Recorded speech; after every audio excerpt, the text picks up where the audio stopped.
Welcome to K&D's Homestead. I'm Donna. Did you know that there is a treatment for cutting boards? Yep. We need to take care of our cutting boards like we have to take care of our cast iron. No matter what size kitchen you have, chances are you've got at least one cutting board. Many of us have a collection of cutting boards. I have a collection of cutting boards, and I'm going to share today my collection plus how I take care of them to ensure that they last for years and years and years. There are cutting boards of all kinds and styles.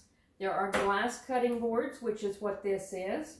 There are plastic cutting boards, which is what these are. And there are wooden cutting boards as well. The wooden cutting boards are the ones that need to be treated with an oil. The glass cutting boards can be wiped down with soap and water, or even put a little bit of bleach on them to sterilize them, and so can the plastic cutting boards. But the wooden cutting boards is a different animal altogether. Now they can be washed lightly in the sink or just wiped down, but they need to be treated with a special oil. This is my collection of cutting boards, and they all have a particular use. Over time, your cutting boards will age and they will turn a darker color, and that's fine. In this case, this particular board, I have burned it a little bit. I set a cast iron frying pan on it that I thought was cooler than it was, but it burned a scorch mark in here. That's not a problem because I can take this out to my husband's shop and I can sand it down to the new wood. It wouldn't take a whole lot to sand, and I can start over. And eventually I will do that. But for now I just deal with it, and I don't mind because to me it's character showing that it has been used. This cutting board, which I use as a trivet, it has been used as a cutting board a long time ago, but I just use this as a trivet. Over time, this cutting board has darkened and aged, mostly because I do set hot things on it. I do treat it as well. I season this with oil. I have very small cutting boards here. Can't cut too much on them, but they serve a purpose here and there. Some are made of bamboo and some are made of maple. Back here, I have a very large cutting board that is about 25 inches long and about 16 inches wide. I do the bulk of my vegetables on this board right here because it's large. It's almost 2 inches thick, and that was because I needed height because I use it here at the end of the table. My husband made this for me, and I absolutely love it. And at some point, I will have to do some sanding on this one because over time, the grains on your cutting boards will raise up and it won't be smooth anymore. And that's the case of this one. I've used it so much. These cutting boards over here are a different size.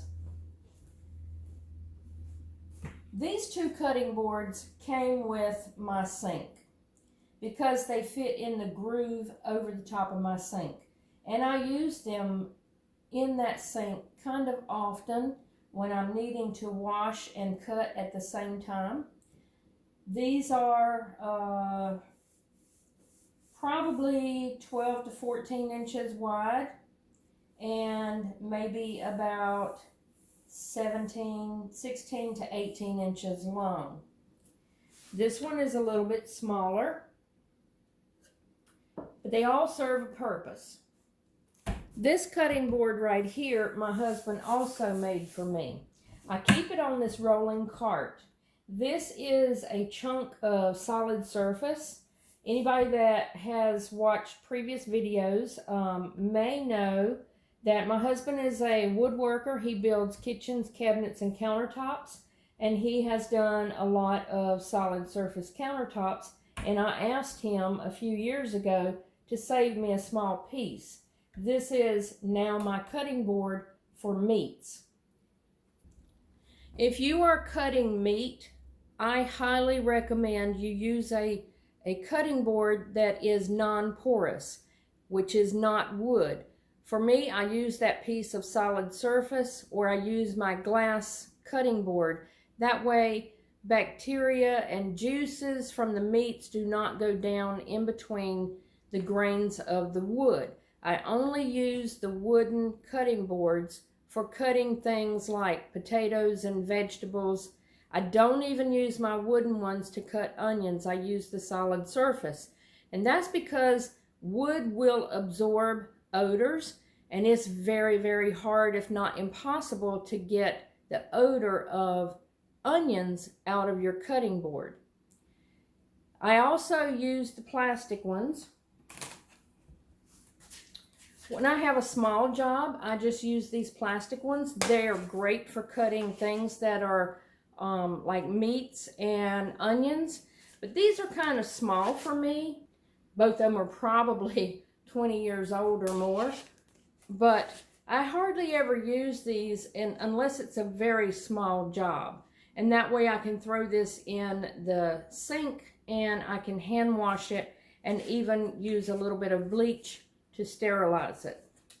The smaller boards that I have, I no longer use for cutting boards because my jobs have grown so big, but I do use them as trivets. However, I do keep them seasoned as well.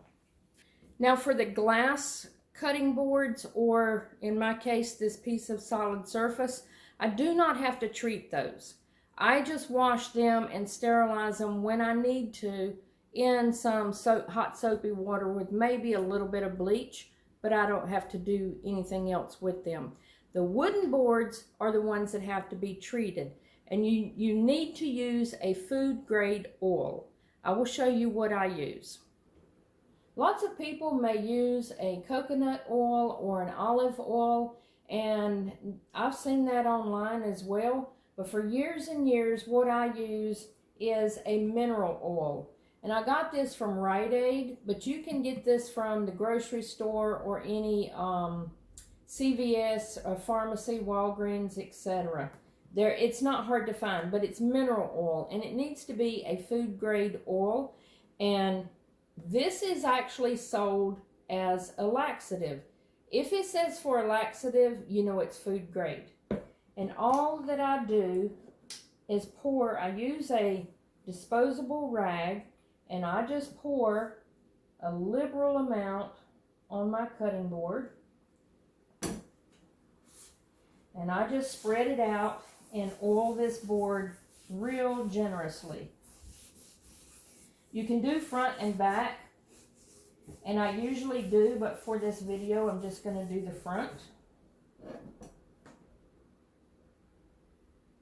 And just like you have to oil your cast iron, it's pretty much the same thing. You get it into all of the grooves and make sure that there's plenty of oil to soak in.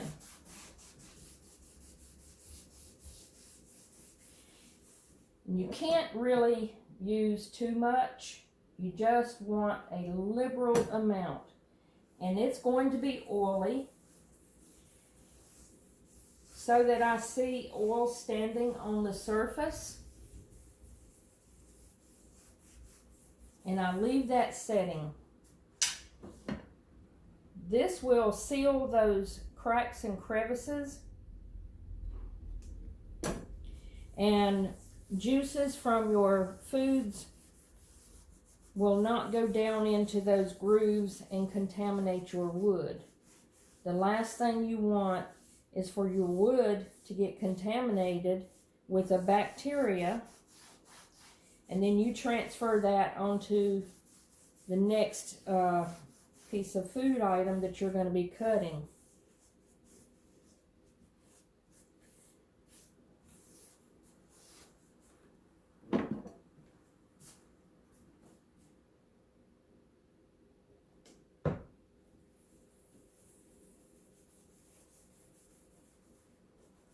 If you don't treat your wood, then over time that wood will start cracking and splitting, and you'll end up having to throw the board away.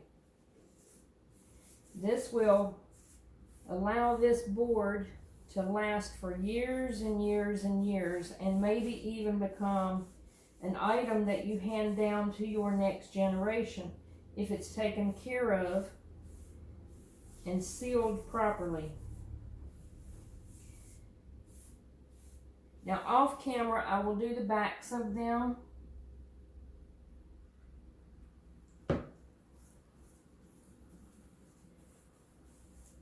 I'm just getting lots and lots of oil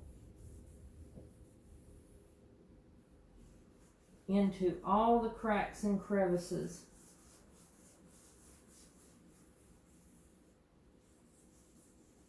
It's a messy job, but it needs to be done.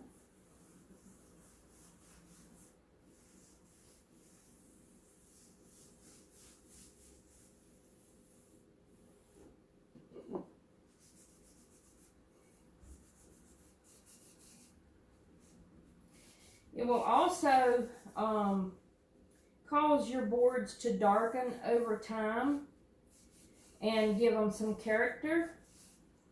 And in that aging process, you will have a different colored board than what you started out as. I think it's character.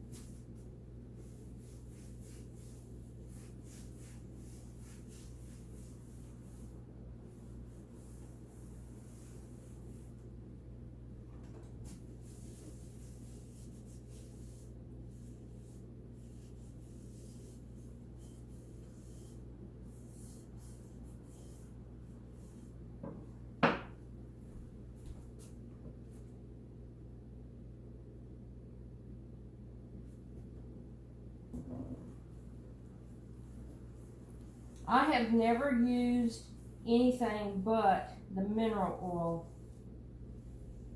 I've never used an olive oil or any type of cooking oil, because a long time ago, I don't remember who taught me this, but I was taught to use the mineral oil, and so I've never ventured away from the mineral oil. I do believe it needs to be a food grade oil.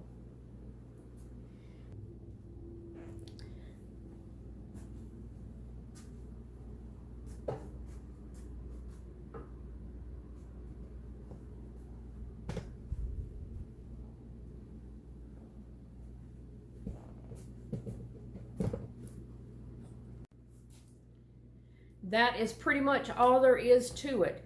Now what I do with this oil is I put it on and I let it sit for several hours and sometimes even overnight, and I come back the next morning and I take a good dry rag and I wipe it down. The longer you can afford to let it sit, the better it is for that cutting board. Sometimes I might need the cutting board and I will only let it sit for a few hours. That's okay too. These are all going to probably sit overnight, and then in the morning I will wipe them down and they're good to go. All of these boards have their place in my kitchen. Some of them stay at particular locations on my countertop. That way when I turn around, I have a place instantly to cut something. I have stations throughout my kitchen where they stay. The smaller ones just stay in a stack on the counter that I can use to set a hot pot on. But I don't store them.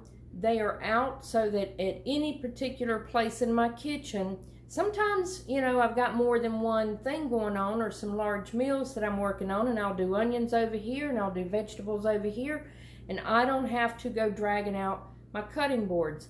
But I've got places on the counters where they stay permanently. If you have a different method to season your cutting boards, please let me know in the comments section. I'd love to hear about it. that is the end of this video. I hope you enjoyed it. I hope that you found it informative and helpful.